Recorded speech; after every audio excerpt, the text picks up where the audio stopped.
We have Adrienne Mayfield with us, our special projects producer. Hello. Hi, how are y'all? Good. Thanks for coming back. Thanks for having me. Twice in 1 week is crazy. I love it. I love how you're normally behind the scenes, but you're so well spoken and you know so much. You're a wealth of information, ma'am. Thank you. You can tell by the way I style my hair that I don't go on television very often. You look great. You look great. So today we're talking about AI data centers. Yeah. You have been following these since probably the first one broke ground here in Central Ohio, right? Yeah, but I think first we need to establish, is it data or is it data? I'm a data person. What did I just say? Data? You said data, and I used to say data, and I think I oscillate now. I guess it just, I don't know. I think Because, it depends on the sentence if you go up context. towards like Cleveland and Toledo, they say bag instead of bag. Yeah, or bagels. Yeah, right? So yeah. Okay, either way, Potato. No, I mean, I've been following them for a really long time. And so every time we get a new development, I'm like, is it another data center? Because they are literally popping up all over Central Ohio rapidly. We have over 100 just right here in Central Ohio, and there are 200 in the state, or more than 200 in the state. So like more than 50% are right here in our region. And we are one of the fastest growing metros for data centers. And the state itself is 5th in the country. So to say that it's big business here is not an understatement. But with that all being said, prefaces, there's some potential action from the federal government. There's a Democrat-led bill that's been introduced. Yeah, absolutely. So this bill, I'm just learning about it this morning along with the rest of our AM shift, but it would essentially put a national moratorium on data centers, Which is interesting. Yeah, it is interesting. It's also kind of inconceivable, to be honest, because of how quickly they're growing. And all of that is further accelerated by the AI boom. So when you think about like using ChatGPT for whatever you use it, or when you're on TikTok and you're scrolling and you're seeing, I don't know if you guys are on like the fruit drama side of TikTok. There's fruit drama on TikTok now? It's like a telenovela. It's like these fruits. Wait, I have seen that. Have you seen like the eggplant and the cherry? Yes, but like I'm Straw Bonita. Wait, that is and so funny, Adrienne. yeah, Benito, like their love story. I'm following it, but it's all AI, right? So every time I'm watching these AI videos, it is because we have data centers. So a national moratorium, I don't know how you get enough lawmakers on board for that. So that remains to be seen. But the spirit of it is like what you're seeing happening right here in Ohio and in Central Ohio, where we have our state doing now a commission to study the effects of data centers. Right. And the city of Columbus just met to talk about how they're impacting our communities, especially like our power grid and our water. And my first reaction, and I think Colin, you and I had this conversation, is, yeah, we need the answer to those questions because we don't know. But like the horse is kind of already out of the gate a little bit. Backtrack 100%. Well, and Yeah. also, some local communities have already said we don't want them here, and they've put in moratoriums. Absolutely. Yeah, we have a basically map of it, bans. actually. Let me get this pulled up. Yeah. And it's easy, I think, to understand why communities feel that way, because when you think about kind of the fabric of your community and what you want to see there, I know for me, I live on the south side and I want to see more restaurants. I want to see like a coffee shop and places I can walk to. So when you think about communities, both urban and rural, and you're like, oh, a data center. Like that's not really attractive, And then but when we talk about growth, we typically think jobs come with growth. And while they may generate jobs in the construction phase, right. the post spin-up phase is lacking. Yeah, I mean, like it's pretty widely known that these are not huge job creation projects once they're built. Construction wise, yeah. So like Piketon, they're building a nuclear plant and the world's largest data center is what they say. That's going to create 35,000 jobs according to like federal and local leaders. That's a huge, massive number of jobs. Once it's there, they're saying it's going to create over 2,000, but how many of those are actually working in that data center versus that nuclear power plant? Like realistically, working inside of the data center is not big job creation, but it does create subsidiary.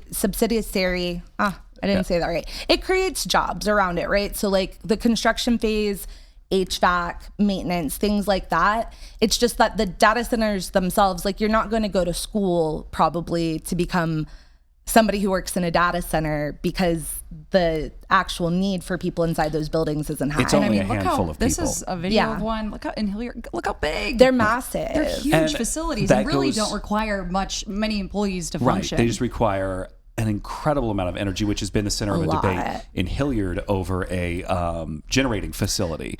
Amazon wants to put in something like 150 diesel generators as backup power. And then what people complain about is how loud the fans are to cool off the generator. So Yeah. it's like a whole trickle down effect. Yeah, and they're also worried, I think, in Hilliard about what it could possibly be putting into the air, which kind of circles back to our initial conversation on these studies. Is I don't think we actually have a real concept of how much it's stressing our power grid, how it could affect our water. We know that it uses a lot of water too on top of energy, how it might affect our air. That's what all these people want to study. So those are fair concerns from residents. I think everybody acknowledges that.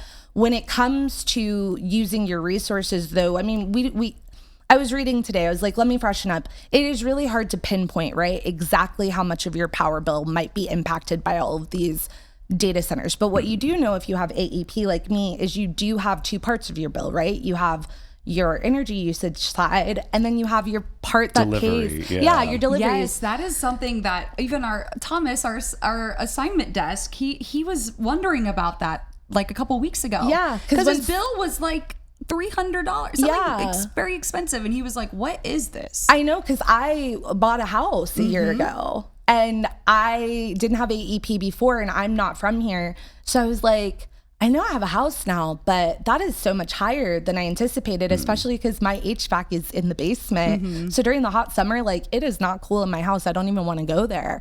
But I looked and I started calling around to the company, and I realized like the transmission fee is for the infrastructure. Like that's how you're paying. And which AEP has come out and said that over and time again. And that was the whole reason behind some of the legislation that they wanted passed that would have basically created a fee to help support this build out, because they have to build out. And, you know, we've got to play the other side of this too, of the, we need data centers. That is not it's an inevitable thing. We have to have them because just about everything related to any business or your job that you do lives on the internet, and that has to be stored somewhere. Right. And I think it's interesting because President Trump in his State of the Union, he's now calling for these energy, like the data centers, AI tech companies to pay for their own energy. Yeah. To help lessen the burden for us, the consumers. But we'll see how that actually plays out. Yeah, I think we'll see that in Piketon because that's kind of the whole move there, right? Is we're bringing our own power with us. And this is like a massively expensive project. It's $33 billion. They're going to be spending significant money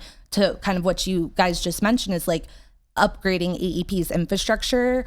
So we'll see how that plays out. We also know that AEP has put tariffs on these developers now saying, hey, you're coming here, you're projecting you're going to need this much power. You have to guarantee that you're going to pay at least 85% of that over the course of time. So these are the protections that we're seeing in real time if they work to protect your power bill. And time will tell. But what we do know, as you both have said, is like AI is not going anywhere. The internet is not going anywhere. The need for data centers isn't going anywhere. It's just, how do we live with them? How do we continue to support ourselves and our families as it becomes more expensive to power our homes and power these data centers? Right. And again, it's like the horse before the cart. Right. Because I've done, do you remember the story I did in Worthington? They're complaining about the new power lines that need to go in. That's to enhance energy in that part of Powell and Worthington. And like, neighbors don't want it there, and like so, and there. But AEP is trying to figure out how do we figure out all of this power supply and where do we put it? And where does it go? The reason they're coming to Ohio, or at least this was the discussion that happened when these first started popping up when I first got here, was that Ohio is considered being climate stable. Of we don't have, you can't put them on the West Coast because of earthquakes. And you can't put them in the South because hurricanes.